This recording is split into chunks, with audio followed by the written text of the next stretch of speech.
humanity's greatest problem in accessing our creativity.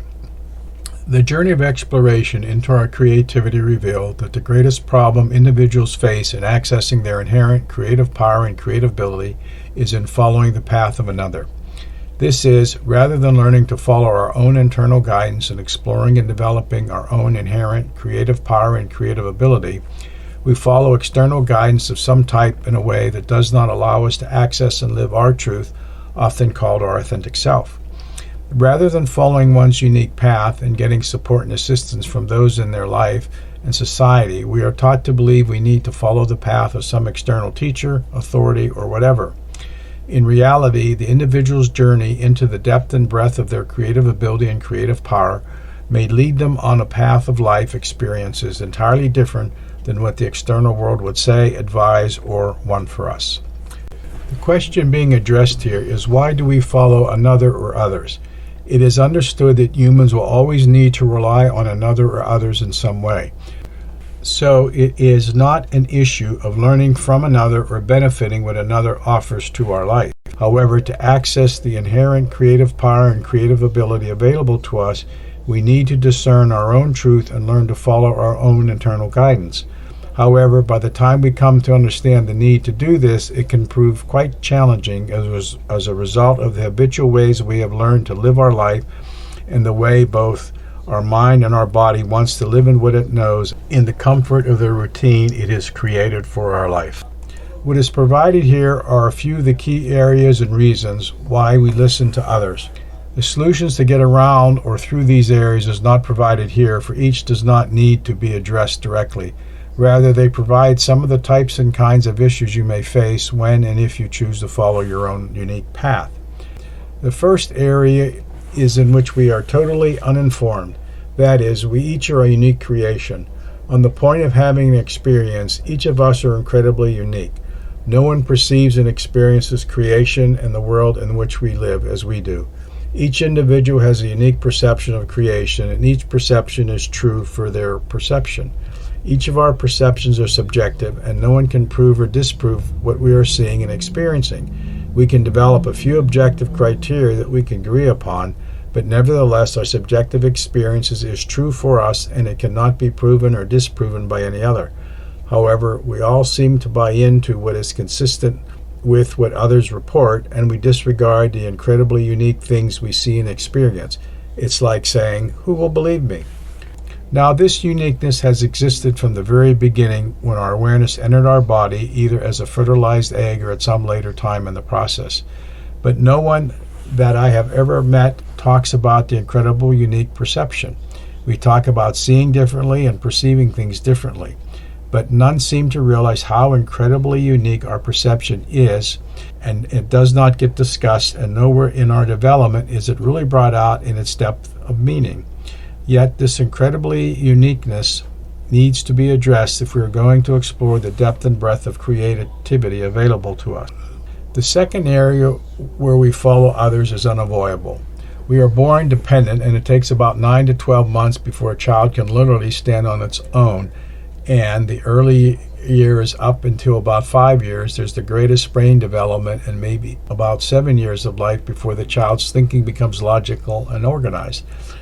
So during this period, the child does not really begin to take any kind of ownership over its life and copies and follow its caregivers, whether it be following their actions in the world or believing what they are told about themselves, their environment, and their life. In essence, during this time period, the child is simply responding to life. During this time and quite a few years later, the child simply buys into the programming they receive.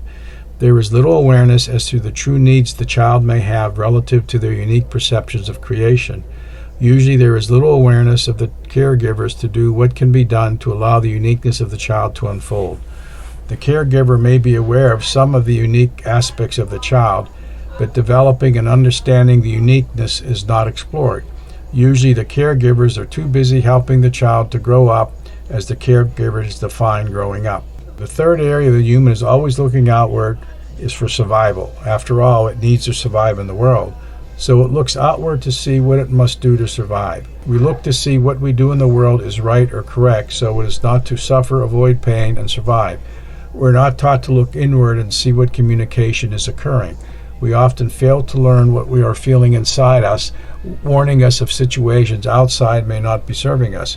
We never do our own experiments to see if what we are told about our environment serves our truth. A corollary to looking outward into the world is the concept of success we develop.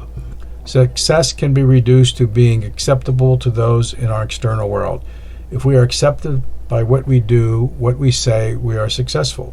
If we are rewarded for what we do and say, we experience greater success.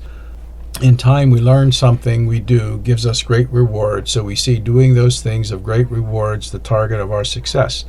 However, we do not always look within and see if what we do is really resonating with us and serving us at our deepest levels. Yet we may feel dissatisfaction in what we do, but we learn to accept there are just things we need to do in life that we prefer we did not have to do. We never look to see if our unique perception and our truth has something to do with what is not satisfying. This then brings up the fact that our personal truth and our unique perception about life does not agree with the individuals around us.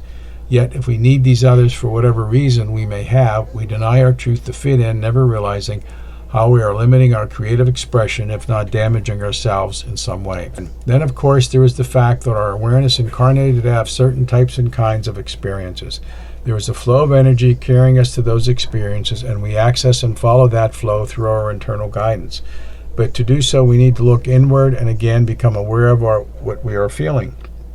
Although most respond to when we are feeling pain or discomfort, feeling and following the feeling of inner satisfaction to navigate our life is not something normally taught. Although many stumble upon this inner guidance, it's used more to respond to the external world rather than to guide our unique path in the world. Then there is our creative imagination. It is the greatest creative tool we possess. We may need a creative power to manifest what we desire and need the creative ability to understand how to manifest what we desire. However, it all starts with the thoughts that arise from within our creative imagination. Here our uniqueness plays an extremely important role. Our uniqueness allows us to have the thoughts and perceptions others do not have. If we do not trust our uniqueness and continue to disregard our uniqueness as a result of how we've been taught, or feel the need to fit in with the thinking of others, we will miss the important aspects of our creative imagination. In understanding, in addition to our uniqueness, all these areas discussed as to why we do not step into our uniqueness, what each person needs to do will be different for each of us. Some similarities exist, but what needs to be done will be totally unique.